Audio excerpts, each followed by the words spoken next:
Mari saudara kita sama-sama kita tundukkan kepala kita masuk di dalam doa. Bapa di dalam surga, biarlah pujian ini menjadi satu keyakinan bagi kami ya Tuhan. Dan juga kami mempercayakan kehidupan kami, di mana Tuhan akan membentuk kami sesuai dengan kehendak daripada Tuhan. Dan biarlah Tuhan, ketika kami dibentuk,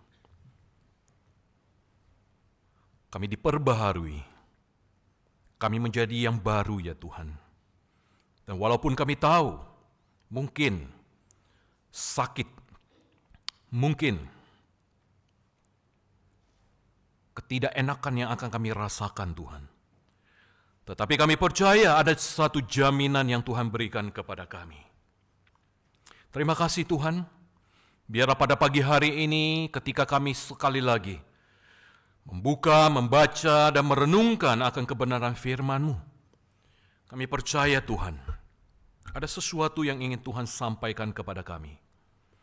Bukakan hati pikiran kami, berikan kami kerendahan hati untuk menerima akan perkataan-Mu. Roh Kudus menolong kami. Celikan mata hati dan pikiran kami Tuhan. Kami siap untuk mendengarkannya. Berbicaralah kepada kami. Di dalam nama Tuhan Yesus kami berdoa. Amin. Baik, shalom Bapak Ibu yang terkasih di dalam Tuhan. Baik, saudara, tema kita pada pagi hari ini yaitu Blessed Assurance. Saudara, kalau kita berbicara tentang tema ini, tentu kita ingat langsung dengan satu lagu tadi yang sudah kita nyanyikan, yaitu Jaminan Mulia, yang dikarang oleh Fanny J. Crosby, saudara. Baik Bapak Ibu yang terkasih di dalam Tuhan, saudara, saya akan mengajak kita untuk membuka satu bagian firman Tuhan, satu ayat saja, dari surat Ibrani pasalnya yang ke-10, ayatnya yang ke-22.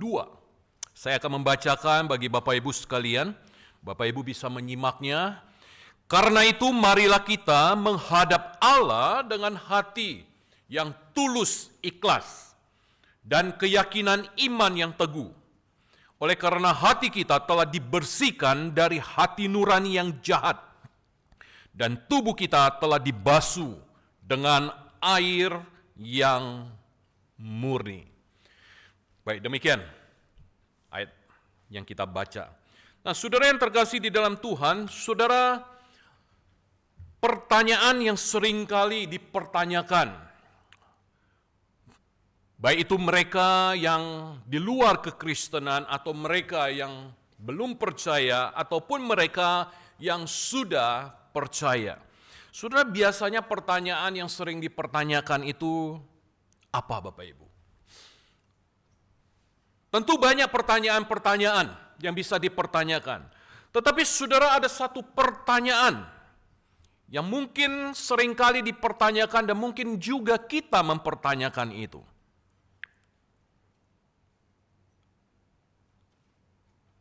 Saudara, di tengah-tengah ketakutan di dalam hidup ini, itu bukan hanya melanda orang-orang yang bukan orang percaya, tetapi juga orang percaya. Yaitu pertanyaannya, apakah saya benar-benar selamat Bapak Ibu?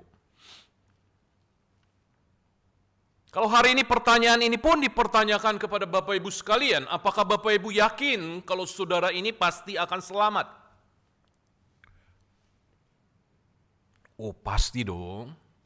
Kan saya sudah percaya sama Tuhan Yesus.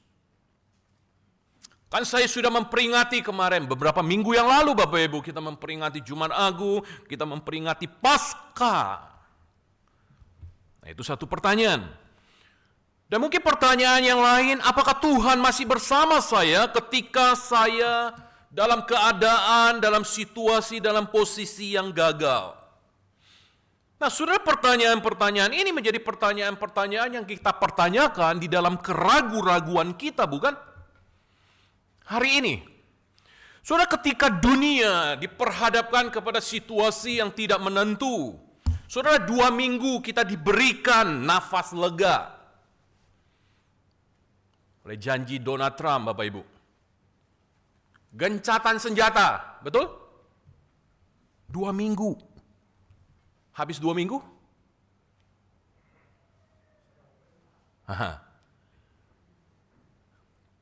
Ini karena online Bapak Ibu ya. Ya kita nggak tahu nih pemikiran Donald Trump nanti 2 minggu seperti apa. Iya kan?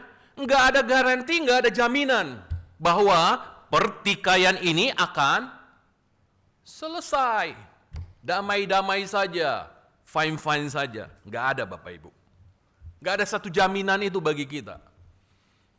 Apakah situasi minyak akan turun? Nggak ada jaminan. Harga tidak akan naik dan sebagainya, nggak ada. Nggak tahu nih ibu-ibu udah teriak belum nih naik ini segala macam naik gitu. Atau nggak ke pasar begitu ya. Sayur naik dan sebagainya, minyak naik dan sebagainya. Ya kan? Angkot naik nggak? Nggak. Gratis masih ya? Masih. Subsidi saudara. Kalau subsidi habis, kita nggak tahu saudara. Tidak ada jaminan untuk hal itu Bapak Ibu. Nah saudara yang terkasih di dalam Tuhan, itulah saudara pertanyaan-pertanyaan yang kita pertanyakan saudara. Bagaimana, seperti apa nantinya ke depannya.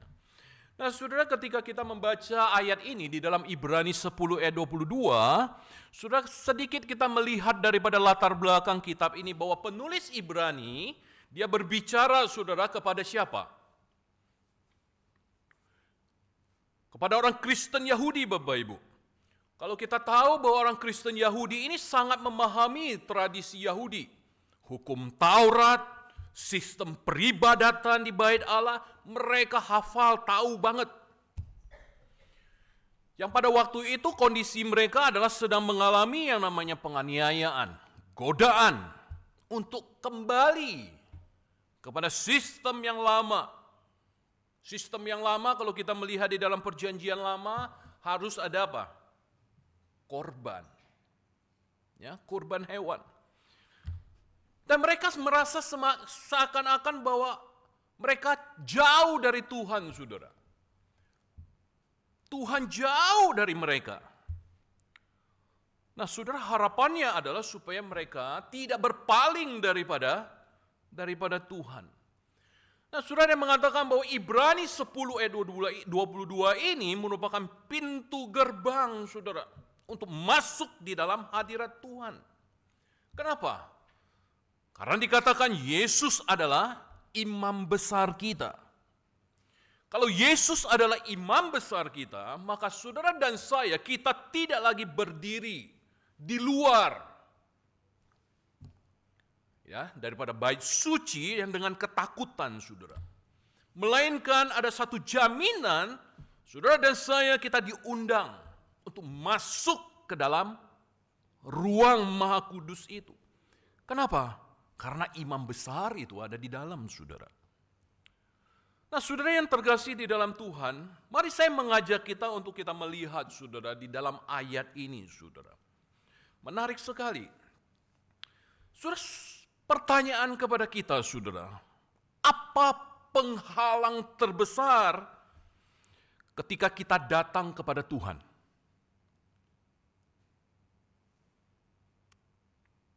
Apa, saudara? Ujung-ujungnya dosa, bukan? 4 huruf itu, dosa. Terus, saudara, di dalam ayat ini dikatakan, saudara, marilah kita menghadap Allah dengan hati yang tulus, ikhlas. Saudara, dalam bahasa, kalau kita menelusuri dalam bahasa aslinya, kata tulus, ikhlas ini, saudara, berarti apa? Sejati.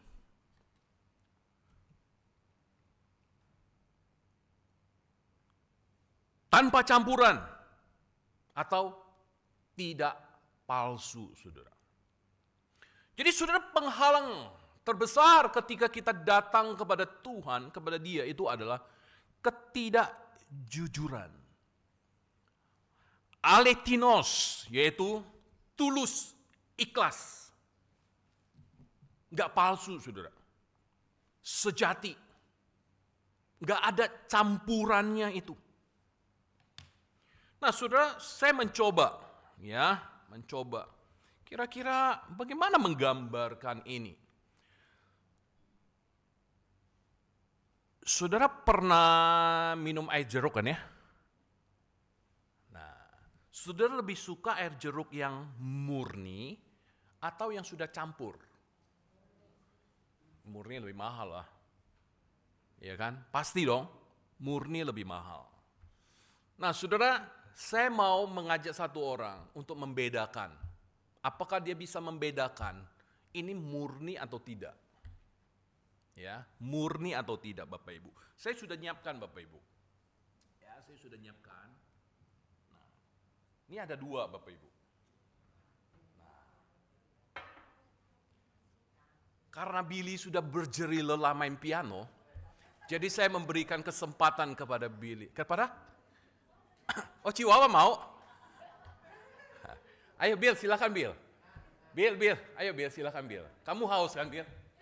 Nah Bill, ini ada yang murni sama ada yang tidak murni Bill. Saya mau tahu kamu bagaimana membedakan yang murni dan yang tidak murni. Tapi saya tahu, kamu minum aja. Dua-dua minum, satu dulu rasain. Dan kemudian kamu minum satu lagi, rasain. Habisin ya Bill? Habisin. Ya karena nggak ada yang bisa minum lagi setelah kamu minum. Tuh. Haus, saudara. Oke, udah.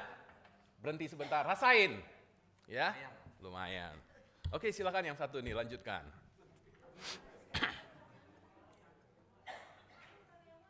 Enak. Aha. Tahu dia ya. Habisin, Bir. Nggak ada lagi yang bisa minum itu. Ya kan? Mana yang lebih enak, Bill? Yang kedua. Oke, Bill, thank you, Bill. Iya. Habis ini dia main piano lagi soalnya, ya. Semangat lagi. Nah, Bapak Ibu yang terkasih di dalam Tuhan, saudara, inilah gambaran, saudara. Karena yang lebih enak itu pasti yang apa? Pure, murni. Karena yang pertama tadi itu ada dicampur. Tadi saya campur tuh dengan air putih. Ya, cuman saya mau taruh es aja, cuman takutnya lumer esnya begitu. Nah, Bapak Ibu yang terkasih di dalam Tuhan, mari kita menghadap Allah dengan satu kejujuran Bapak Ibu. Ya, hati yang murni. Hati yang ya apa adanya lah begitu, nggak usah neko-neko saudara.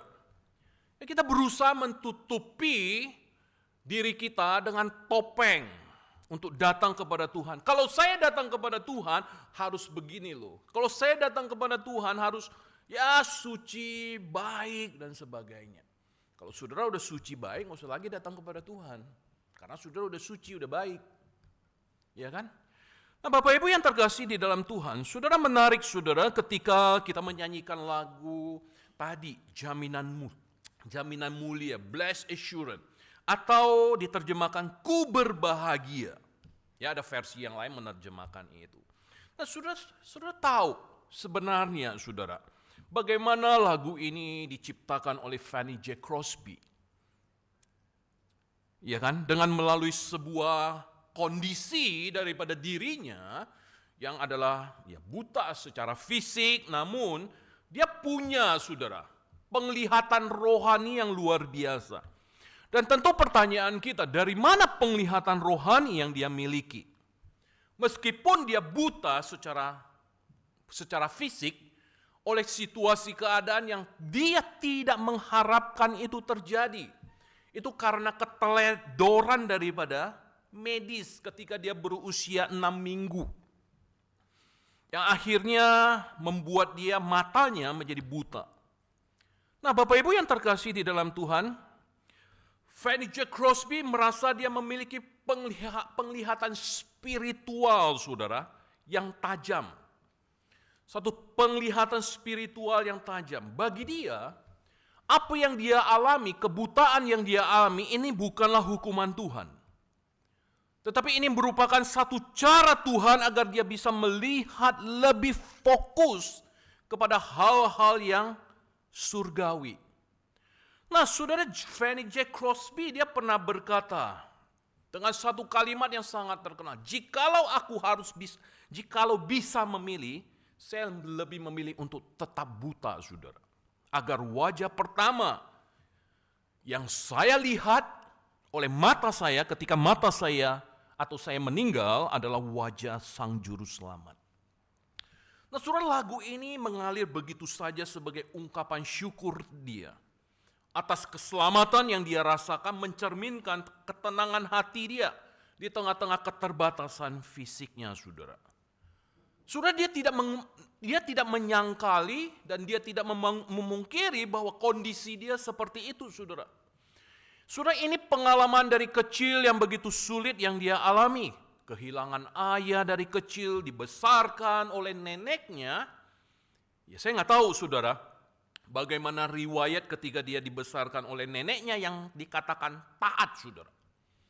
Nah, kalau begitu, bisa kita mengasumsikan bahwa Fanny J. Crosby ini mendapat pembentukan karakter imannya yang teguh dari neneknya.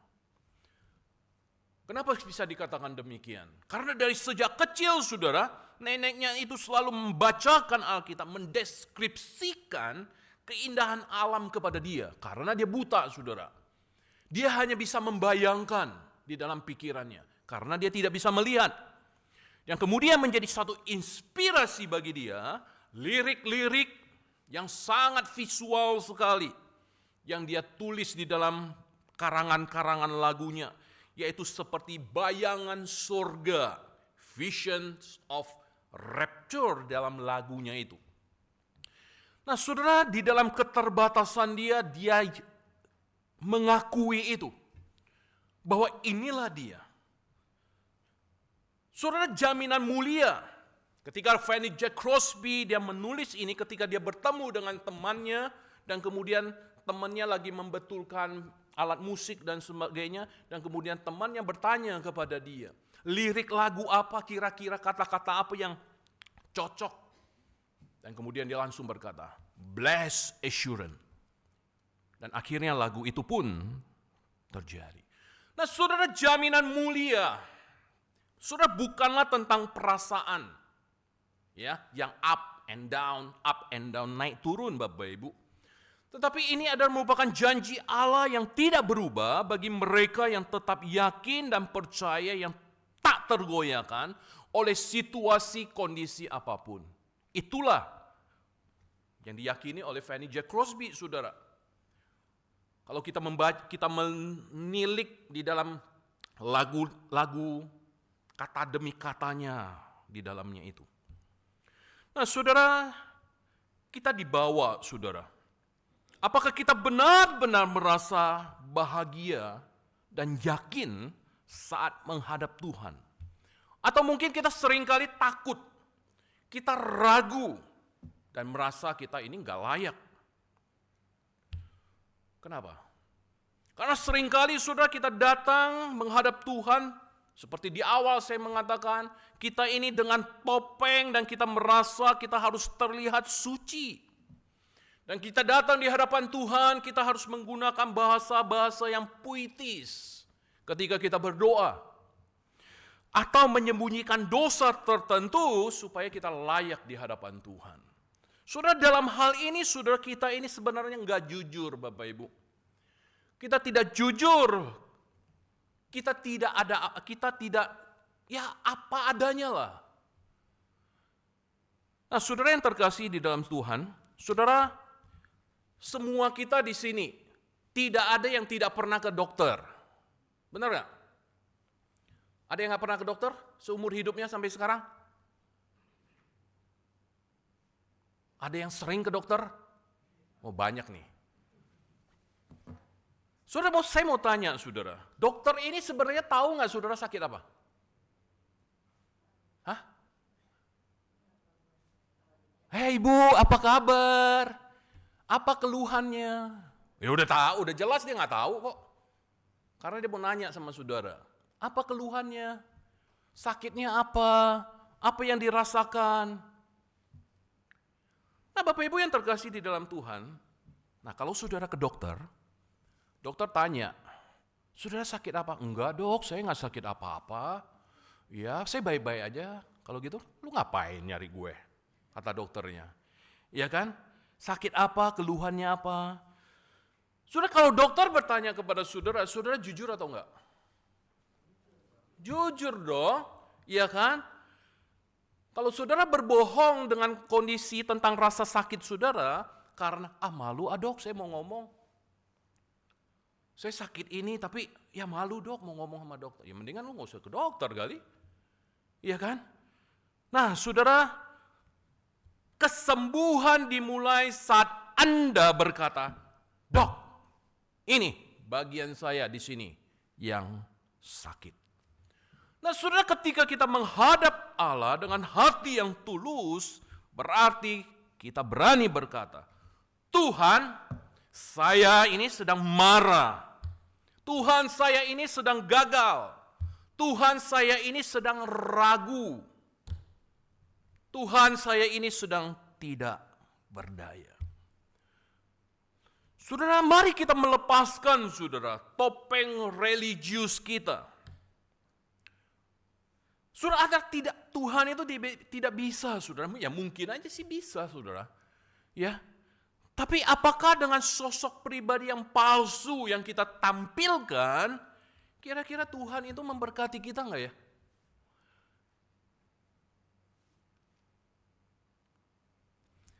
Saya yakin, saudara, dia ingin, saudara. Ya kan? Memberkati kita dengan sesuatu yang real, yang apa adanya, yang sebenar-benarnya, saudara. Kita datang di hadapan dia. Sudah ada jaminan. Asal saudara dan saya kita datang dengan ikhlas, tulus di hadapan Tuhan. Nah kemudian saudara, mari kita lihat kembali di dalam ayat yang tadi. Kelanjutannya. Dan keyakinan iman yang teguh. Keyakinan iman yang teguh, saudara. Nah, saudara, iman atau keyakinan yang teguh ini bisa kita umpamakan seperti apa?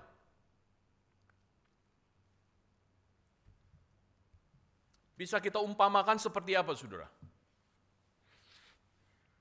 Saudara tahu sawu? Sawu tahu nggak? Nggak ada yang tahu sawu ya? Nah, kalau disebut jangkar tahu dah. Kalau ditanya sawu gak ada yang tahu. Jangkar atau sawu, saudara. Itu ngapain, saudara, kalau kapal lempar jangkar, lepas jangkar, itu buat ngapain? Dia berhenti, lepasin jangkar. Tujuannya buat apa? Supaya nggak tergoyahkan, bukan? Ya kan? Supaya kapal itu tidak terombang-ambingkan, tidak tergoyahkan. Biasanya di tengah laut lah, lepas jangkar. Untuk supaya menancap jangkarnya di bawah. Nah, saudara, jangkar sawu ini sebagai pemberat kapal, saudara, supaya kapal ini tidak terdampar, kapal ini tidak hanyut, saudara. Nah, saudara tahu dalam bahasa Mandarin jangkar itu apa? Siapa yang bisa Mandarin? Ciain tahu? Jangkar. Saya tahu 3 huruf Bapak Ibu, tapi pengucapannya, ya takutnya bisa salah ini, ya. Pengucapan 1, 2, 3, 4-nya ini bisa. Dia kalau begini, kan ada begini, ada yang bawa begini. M-A-O, mau. Mau. Ya nggak tahu benar atau enggak ya. Nah saudara, menarik saudara. Kalau kita lihat simbolis daripada jangkar ini, kalau kita kaitkan dengan sesuatu yang spiritualitas, kehidupan dengan spiritualitas, saudara, jangkar ini melambangkan apa sebenarnya? Melambangkan harapan dan keselamatan. Kalau kita mengkaitkan dengan tradisi Kristen bahwa jangkar ini adalah pengharapan yang teguh bagi jiwa kita manusia. Pengharapan, jaminan yang teguh bagi kita. Sudah, kalau kita bicara dari sisi keamanan, dari sisi stabilitas, seperti kapal tadi, lemparkan jangkar itu ke bawah, itu melambangkan suatu keteguhan hati Bapak Ibu. Keteguhan hati di tengah badai kehidupan. Supaya orang tersebut tidak terombang-ambing oleh karena pengaruh-pengaruh daripada lingkungan sekitar, hal-hal yang negatif.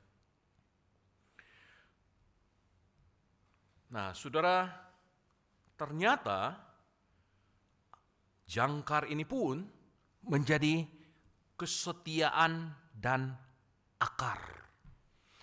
Menjadi pengingat akan asal-usul atau akar seseorang, saudara.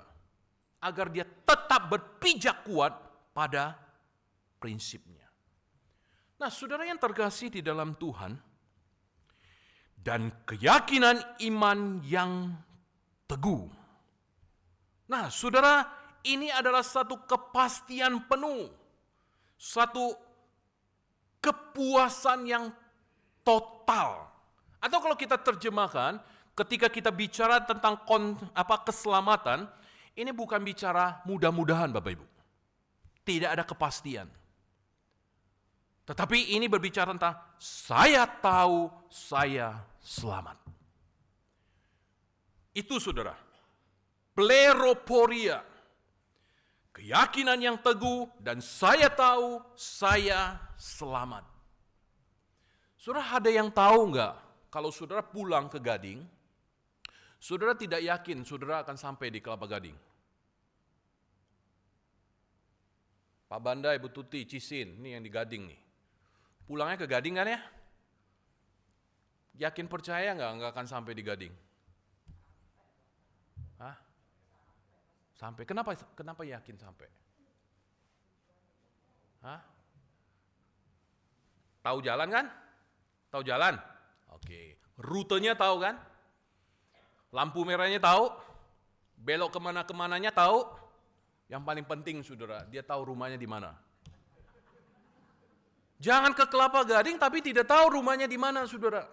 Enggak sampai-sampai. Sampai Kelapa Gading, tapi tidak sampai rumah di Kelapa Gading. Iya kan? Nah, Bapak Ibu yang terkasih di dalam Tuhan, dasar keyakinan akan keselamatan kita itu bukan, saudara, berdasarkan kepada perasaan kita yang berubah-ubah, yang diombang-ambing, atau berdasarkan kebaikan kita, saudara. Hari ini baik, besok kagak. Lusa baik, lusanya lagi kagak. Ya kan? Melainkan berdasarkan apa? Karya Kristus, saudara.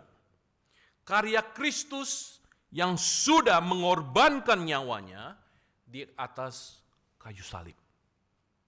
Semuanya itu adalah dasar kita. Yang memberikan jaminan kepada kita. Sampai ketika dia di atas kayu salib dan dia berkata, tetelestai, sudah selesai. Sampai nanti di hari yang ketiga, dia bangkit. Nah, Bapak Ibu yang terkasih di dalam Tuhan,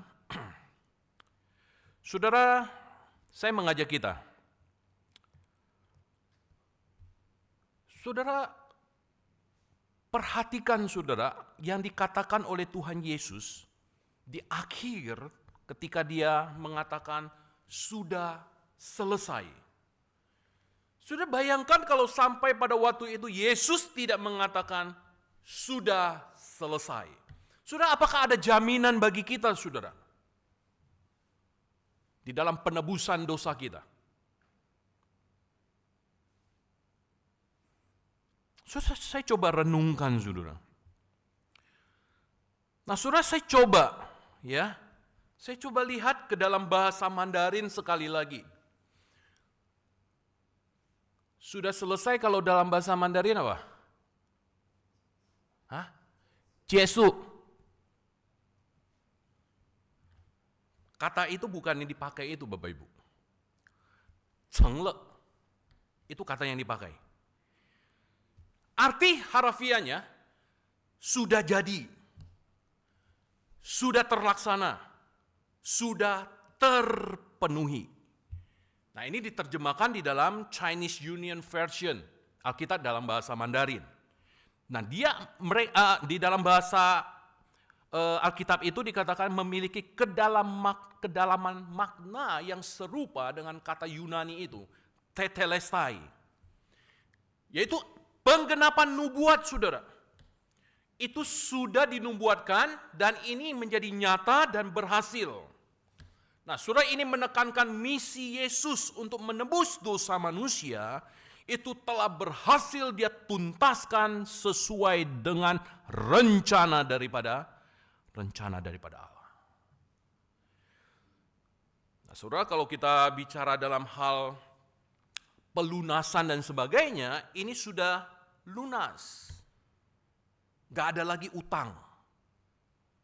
Jadi konteks cenle itu artinya hutang dosa manusia telah dibayar lunas sekali untuk selamanya. Sekali untuk selamanya. Nah, saudara, ketika Yesus di atas kayu salib dan dia berkata, sudah selesai, saudara, perkataan Tuhan Yesus itu bukanlah perkataan yang menunjukkan bahwa dia itu kalah, saudara. Bukan.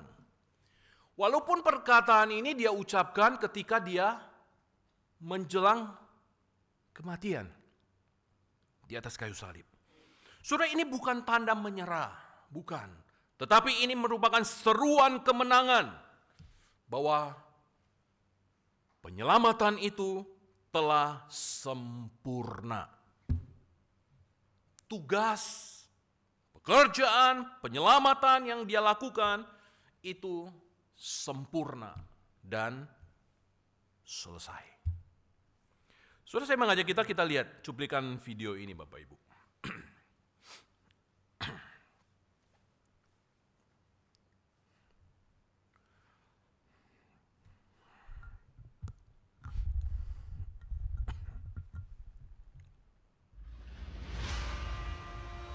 Suaranya boleh Saudara, mari kita lihat, saudara, dari kedatangannya.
Finish. Ya, itulah, saudara, kalimat yang bisa kita terjemahkan dalam sudah lunas. Dari sejak dia datang ke dalam dunia, sampai dia di atas kayu salib, sampai dia mati, dan sampai dia bangkit, saudara. Itulah kemenangan. Maka di dalam 1 Yohanes 5 ayatnya yang ke-11 sampai dengan 12, di situ dikatakan, barang siapa memiliki anak, dia memiliki hidup. Kita memiliki jaminan karena kita memiliki Yesus, saudara. Bukan karena kita ini sempurna, bukan. Tetapi Yesuslah yang menyempurnakan semua, yang menjadi rencana Bapa bagi manusia. Saudara, pertanyaannya kepada kita, saudara, apakah kita mau tetap memiliki Yesus selama-lamanya? Dia memberikan jaminan kepada kita. Dan kita tidak pernah melepaskan dia. Atau kita melepaskan dia, saudara. Dan kita pun tidak memperoleh jaminan itu. Saudara, hanya sekali, saudara, Yesus mempersembahkan itu untuk selama-lamanya.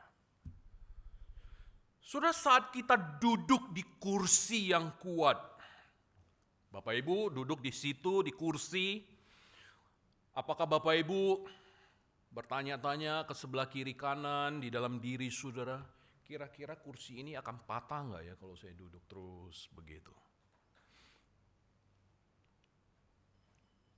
Karena saudara meletakkan seluruh berat badan saudara ada di sana, Bapak Ibu. Apakah saudara ragu, saudara yakin ketika saudara duduk di kursi itu? Dengan berat badan saudara yang saudara letakkan di atas kursi itu dan saudara merasa atau ragu, kaki kursi ini kuat atau tidak ya?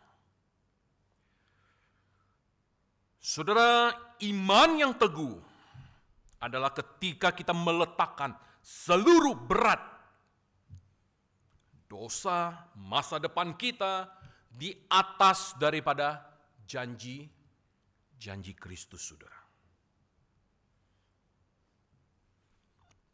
Saudara, pertanyaannya, di mana sau jangkar saudara letakkan? Di mana saudara tambatkan itu, saudara? Jangkar saudara. Apakah di kerajinan saya, ibadah saya? Kerajinan saya memberikan persembahan? Saya letakkan di situ, oh itu sudah cukup bagi saya. Belum, saudara. Jikalau saudara tidak meletakkan, menambatkan jangkar itu kepada Kristus, dan saudara tidak akan mendapatkan yang namanya jaminan itu, saudara. Dan yang terakhir, saudara, mari kita lihat. Ini pemulihan yang tuntas sekali. Oleh karena hati kita telah dibersihkan dari hati nurani yang jahat, tubuh kita telah dibasuh dengan air yang murni, saudara. Saudara, hati nurani itu apa sih? Hati nurani itu apa? Bapak Ibu punya hati nurani kan? Di dalam diri saudara, di dalam hati saudara. Hati nurani itu apa sih? Ada yang tahu nggak? Saudara, kalau kita bayangkan hati nurani itu, saudara, seperti kalau kita ada di dalam persidangan. Biasanya kalau di dalam sidang, yang jadi penuntut itu siapa? Siapa, saudara? Dalam satu sidang, ada terdakwa, ada penuntut, ada hakim. Ini penuntutnya siapa ini? Jaksa. Hati nurani ini adalah seperti jaksa, saudara, penuntut di dalam diri kita. Yang terus mengingatkan kesalahan masa lalu kita. Lu masa lalu lu. Lu masa lalu. Lu dulu itu ya, lu dulu itu ya. Yang selalu menjadi apa? Penuntut, saudara. Nuntut terus. Saudara, penulis Ibrani dia mengatakan, darah Yesus, saudara, membersihkan, saudara. Menghapus daripada si penuntut ini. Saudara, dan saya bukan lagi terdakwa, melainkan kita ini adalah anak-anak yang telah dibenarkan, saudara. Hati nurani kita dibenarkan secara internal. Mungkin tubuh kita dibasuh, saudara, secara eksternal. Ya mungkin melalui baptisan, saudara. Kita hidup baru, saudara. Kita mengaku kita memiliki hidup yang baru. Itu berarti keselamatan mengubah status kita di hadapan Allah. Dan di hadapan manusia, apa yang diubah? Karakter kita, saudara. Status kita diubah di hadapan Allah. Kitalah sekarang jadi anak Allah, saudara. Dan karakter kita di hadapan manusia. Ya mungkin selama ini kita ini pemarah, sombong, tinggi hati, dan sebagainya. Karakter kita diubahkan. Saudara, masa lalu itu seperti kaca spion, Bapak Ibu. Kaca spion. Saudara, kalau pengemudi mobil lebih sering lihat mana? Kaca spion atau kaca depan? Kaca spion. Tabrakan saudara nanti. Kaca spion ini imbal masa lalu. Terus kita melihat kaca spion ini, akhirnya membuat kita mengalami yang namanya kecelakaan. Membuat kita celaka, saudara. Lihat, saudara, kepada pengorbanan Yesus. Darah Yesus yang telah membersihkan kaca depan hidup kita, saudara. Masa lalu kita tidak lagi menentukan masa depan kita. Selesai udah itu. Perbaharui sekarang untuk masa yang akan datang. Masa depan kita. Pertanyaannya bagi kita. Ini mungkin pertanyaan yang agak berat untuk saudara akui. Saudara, apakah saudara merasa kotor, Bapak Ibu? Apakah saya merasa kotor diri saya, Bapak Ibu? Apakah kita ini masih menyimpan kekotoran-kekotoran di dalam diri, di dalam hidup kita? Ingat, saudara, kita sudah dibasuh dengan menggunakan bentuk waktu. Yesus sudah mengatakan, sudah selesai. Tuhan sudah mengampuni, sekarang giliran kita, saudara. Ampuni diri kita. Lepaskan itu. Saudara, Tuhan memberikan jaminan kepada kita untuk datang kepada Dia. Cuma persoalannya, saudara, apakah kita datang kepada Tuhan dengan hati yang jujur? Apakah ketika kita datang kepada Tuhan, kita memiliki iman yang berdasarkan, yang kita tambatkan kepada Kristus?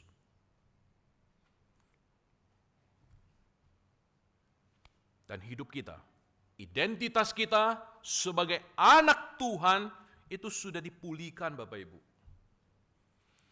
Sudah dipulihkan. Jadi saudara, hari ini kita mendapatkan satu jaminan untuk kita datang menghampiri Dia. Dia yang sudah datang memperdamaikan saudara, saya, dengan Bapa di surga. Melalui semua yang sudah Dia lakukan, sudah selesai. Mari saudara, kita memberanikan diri kita. Hari ini, kita mengakui. Kita berdoa di hadapan Tuhan, bukan karena kita ini hebat, saudara. Kita ini mah gak ada apa-apanya. Dikasih demam aja dikit, saudara udah pusing. Iya kan?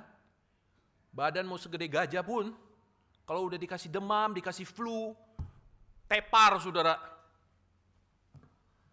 Iya kan? Jadi nggak ada, saudara, yang bisa harus kita banggakan.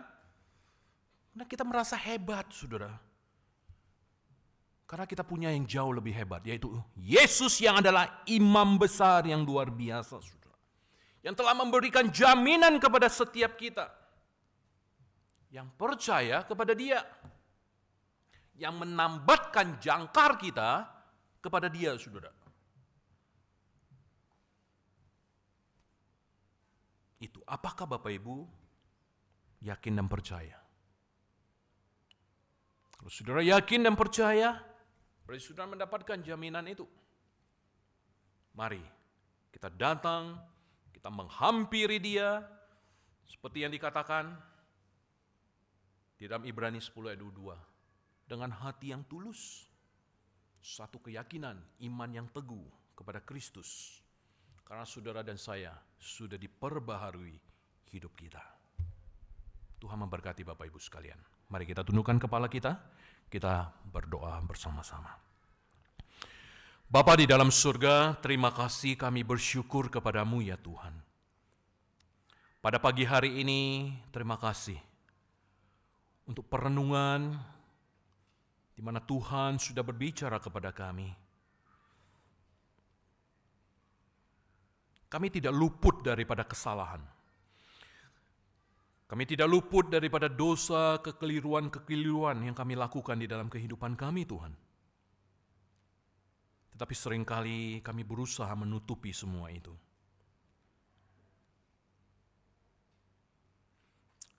Bapa di dalam surga, biarlah kami mengakui akan kegagalan tingkah laku perbuatan dosa kami. Tidak ada yang kami tutupi, Tuhan, di hadapan-Mu.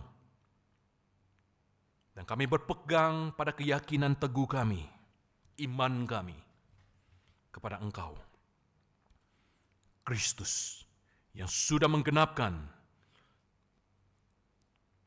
karya keselamatan di atas kayu salib.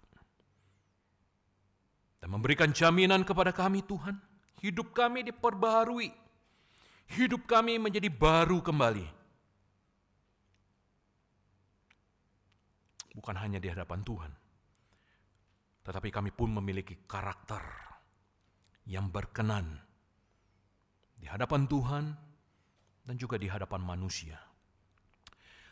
Terima kasih Tuhan untuk jaminan yang sudah Engkau nyatakan bagi setiap kami, orang-orang percaya. Terpujilah nama-Mu. Dalam nama Tuhan Yesus kami berdoa. Amin. Tuhan memberkati Bapak Ibu sekalian.